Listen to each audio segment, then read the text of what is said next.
Hello and welcome. You're watching NewsX and I'm Megha Sharma. Now, in a shocking set of developments, there has been the largest data breach the country has seen. There have been 81 crore Indians whose data has been breached as per the ICMR records. Now, 81 crore people, which is a little more than the half the population of the country. We are 140 crore, out of which 81 crore people, their data has been breached. Now, there are questions being asked as to how it happened, why it happened, by whom did it happen. And if I could jog your memory to just a few months ago, in fact, last year, there was an AIIMS breach that had taken place, where a number of AIIMS institutes and medical colleges across the country, their servers had gone down. There was cyber malware, cyber hacking that took place. And fortunately, there were these counter operations in place, counter hacking operations that were in place that allowed for the data to not be breached. Now, the question here is, who are these individuals? Who are these organizations? Which are these countries that are aiming at breaching the data, hacking the data, and what is the reason these data is then looking to be taken control of? Starting my conversation with Professor Nalapat. Professor, it's 80 crore people. This was the revelation that has been made by the ICMR. Now, again, how do we fight this cyber attacks that are being witnessed in our country on a larger, more frequent way? Just hours ago, there was this iPhone hacking charge that had been made. We don't know where this came from. There can only be speculation. Investigation has been started. Something similar is now going to be brought in, where questions are going to be answered about how did the data of the 81 crore people got breached. Now, are we well equipped to fight this cyber war that we are witnessing across the country? Well, we certainly have the talent and the capability to ensure that our data is protected. But the fact is that there are many players out there. Now, you may have players who are doing it for purely commercial motives, but I don't think this is for a purely commercial motive, because the price of such a priceless treasure of data, 810 million people, the price is relatively low by international standards for that volume of data. And it's about 60 lakh rupees, as I understand.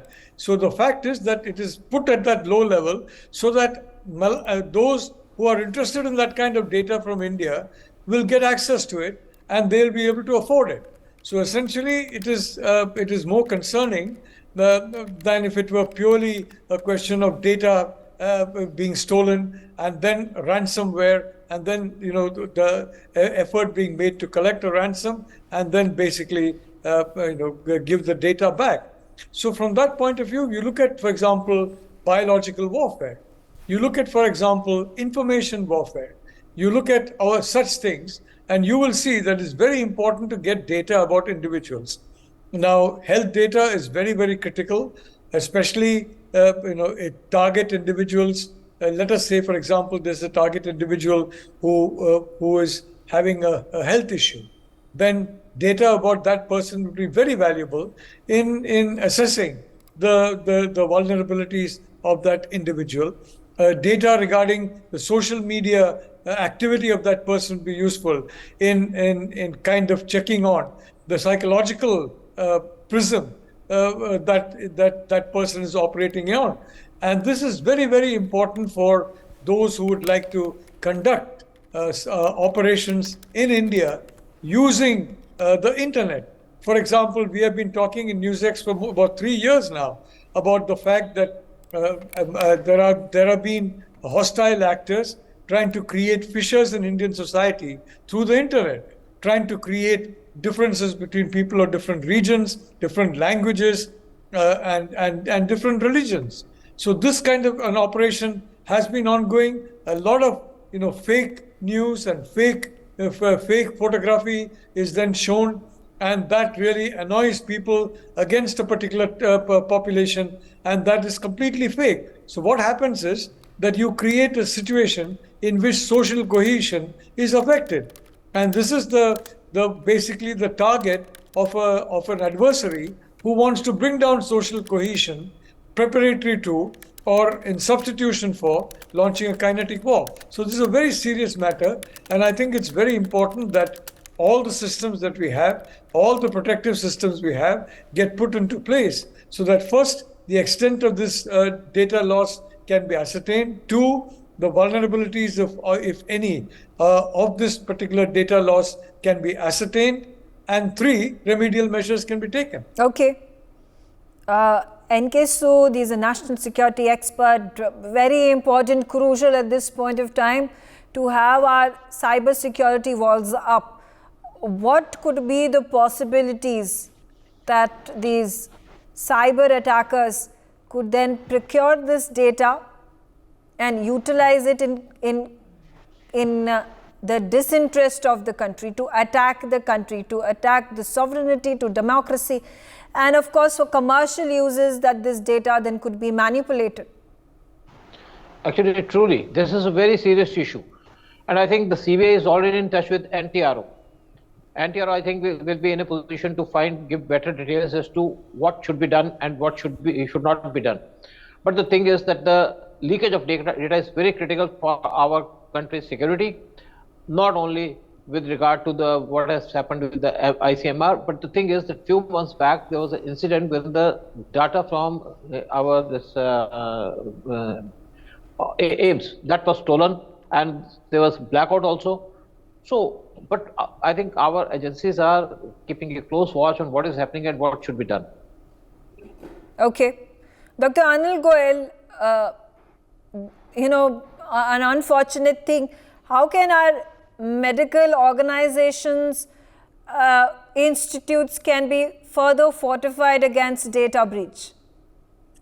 See, first of all, thank you. And second thing is whether we need to find out that whether there is a breach in ICMR data or not, because I have not seen any complaint from ICMR or the report from ICMR to the investigation agencies that this data has been breached. So I was trying to find out in the last half an hour whether this data breach is there or not, and which has been officially announced by the ICMR and has been handed over, the investigation handed over to the CBI or other investigation agency. So having said that, obviously we all know if there is a data breach, there is an issue of privacy concern, there is an issue of financial losses, identity theft, phishing and scams. There are plethora of issues which can be there for an individual and also for the country. So as Professor Madhav was saying, our system are so robust, possibly the agencies are looking into it and they will certainly find out a solution. So to have the better cybersecurity and what should be done to prevent this, if at all it has happened. That's how I feel.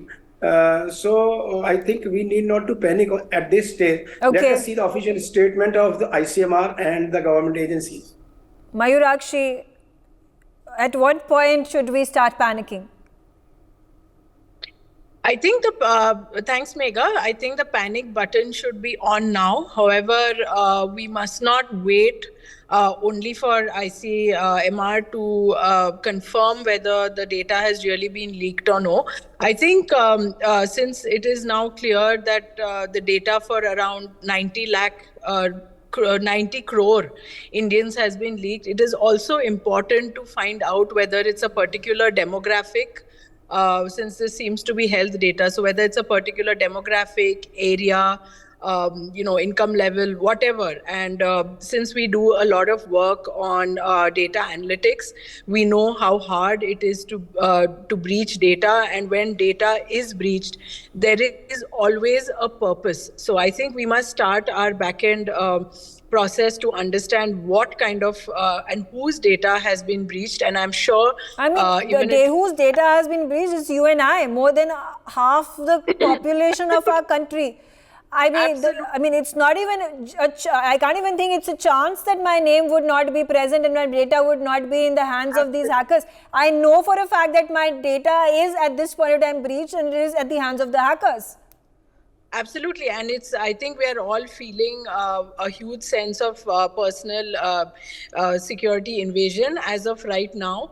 However, Megha, we have seen that the hackers, data hackers, are extremely well read in terms of data analytics, and you will be surprised to see that there will be a pattern of particular kind of data or people that they have really attacked. It could be an age group, like I said, it could be demographics, it could be location based, it could be based on work profession, income group. So I think that is of a huge concern, and start working on it as possible. Professor Nalapat, then if you take a look at a number of these previous instances, information on my screen right now, the past one, the most recent one was the AIMS data breach, the cyber attack that took place, and there have been an Air India data breach that took place in 2021. There were 45 lakh victims. The hackers obtained sensitive information to access passengers' GST invoices. Now, how does a hacker commercially or strategically or whichever way they want to attack the country, compromise a country's security, then can use an Aadhaar card information or a passport information, because that's what has been hacked in this latest ICMR cyber attack. Well, Aadhaar card information is basically biometric information, which will be pretty useful in some instances, and depends on the population. And a lot of other information regarding travel, for example, that will be available through the passports and other records. So there is no question that a lot of information can be secured. The point is that India has got a very resilient cybersecurity system, and I'm very certain that they will get to the bottom of this. In case there is a leak, that they will ensure that the leak does not take place. From judging by the figures, 810 million, it would seem that there's more of an attention towards the youth, and that is if you look at it from a strategic angle, the youth are a very key demographic. The youth, if they are, let us say the youth are in a very constructive frame of mind, optimistic frame of mind, they are willing to work and collaborate with the government and with the authorities in ensuring a better future. That's one thing. And if you have a section of the youth that is intent on, for example, a lack of hope or whatever it is, or some hatred or whatever it is, they get turned to violent methods. That is an entirely different dynamic. So it could be that there is an effort to take the data of youth. But if that is the case, it's a very sophisticated operation. Okay. And yes, we have to remember that today artificial intelligence and the cyber world are both front lines in a modern war. Both are front lines in which a modern war can be fought, and very frankly is being fought by India. Absolutely. Again, coming back to Mr. N.K. Sood, there have been a lot of statements and actions that have been demanded by United States Senate members and the government, talking about how highest, strongest, most global action that needs to be taken against artificial intelligence breaches or taking undue advantage of artificial intelligence. Now the world is working towards this, the West is working towards it. Is India equipped enough to fight it? Actually, of course, India is equipped, fully equipped. But we have strange enemies. Especially, we have serious concern about China, which has been interfering with our systems, And of course, our intelligence agencies, they have a special cell to deal with such crimes. I am referring to RAW. They have a special section, they have a special unit to deal with this. But the main thing that is being handled by this kind of attacks is the anti-RO, as far as intelligence is concerned. Of course, I think the different departments or the organizations will be having their setup. But India is very much concerned, and especially the RAW is also concerned. Anti-RO is fully involved with such kind of thefts or such kind of crimes. I speak this, Dr. N.K. Sood, because United States has now announced the strongest global action yet on AI safety. The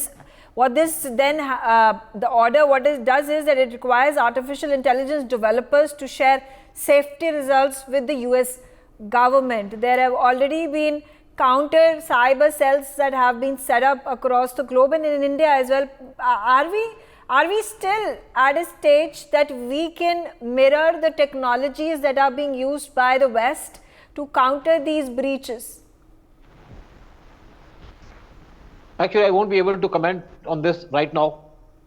But, okay. Yeah. Okay, all right. So again, coming to you, Mayurakshi, the situation that US, UK, Canada, Germany, Australia, they are all woken up to the fact about artificial intelligence and how it can be misused for data breaches, as we have seen in India.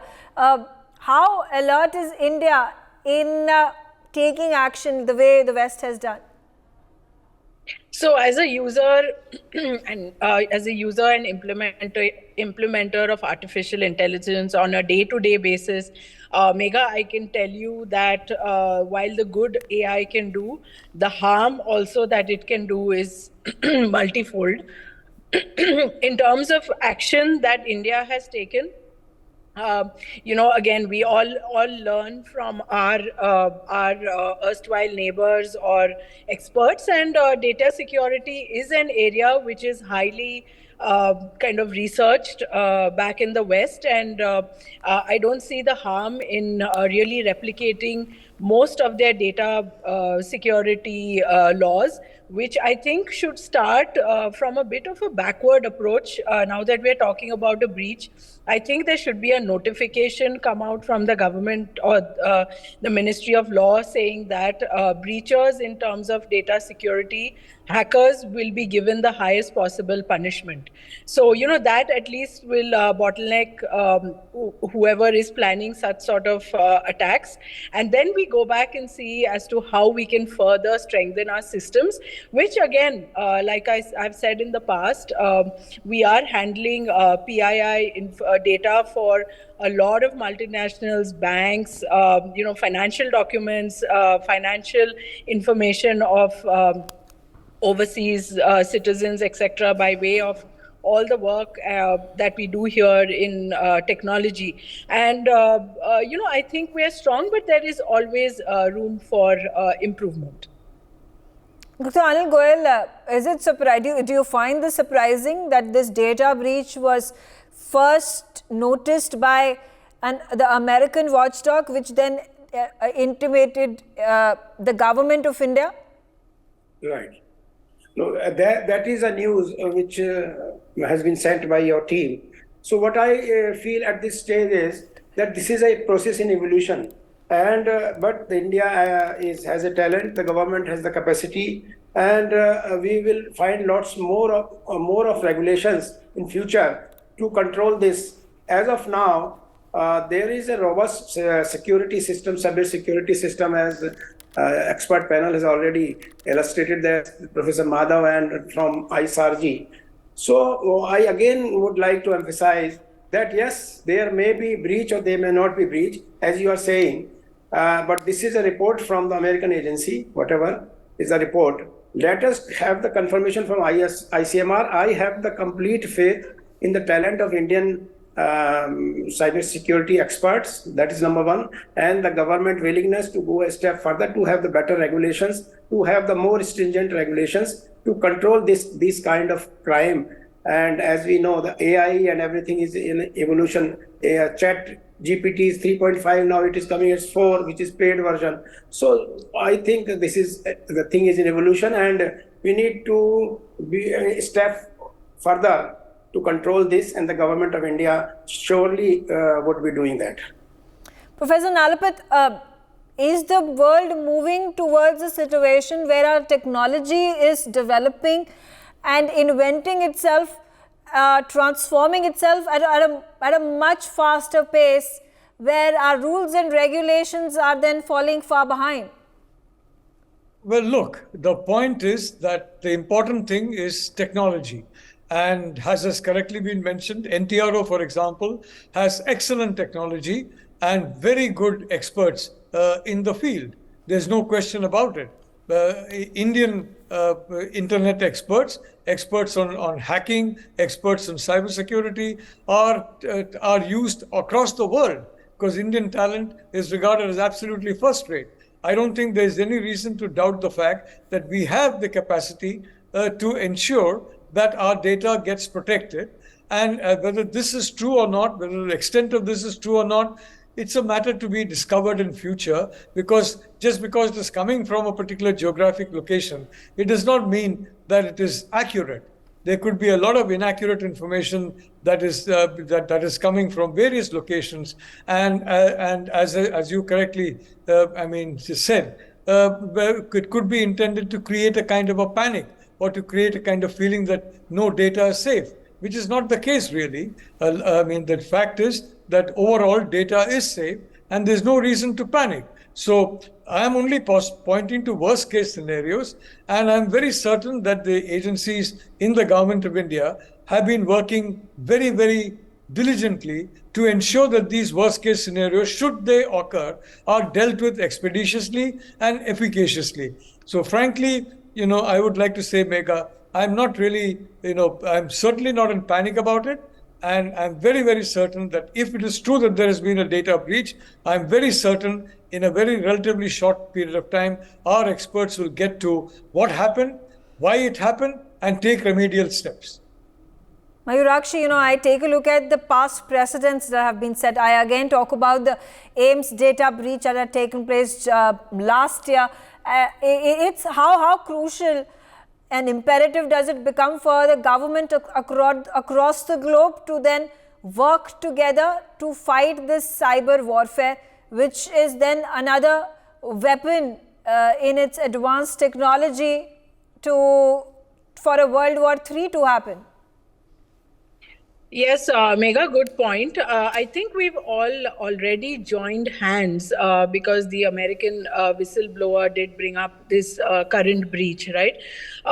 In terms of the past data breaches that have happened with AIMS, I think we're still to close the loop and let the public know as to how the data was breached, what the data was further used for. I think that is the key question, right? Which I'm trying to make a point here, that who is the hacker and what is their aim to use this data for? And I think that is very, very important to understand the kind of, because it could be bio warfare, it could be anything else, right? Health warfare.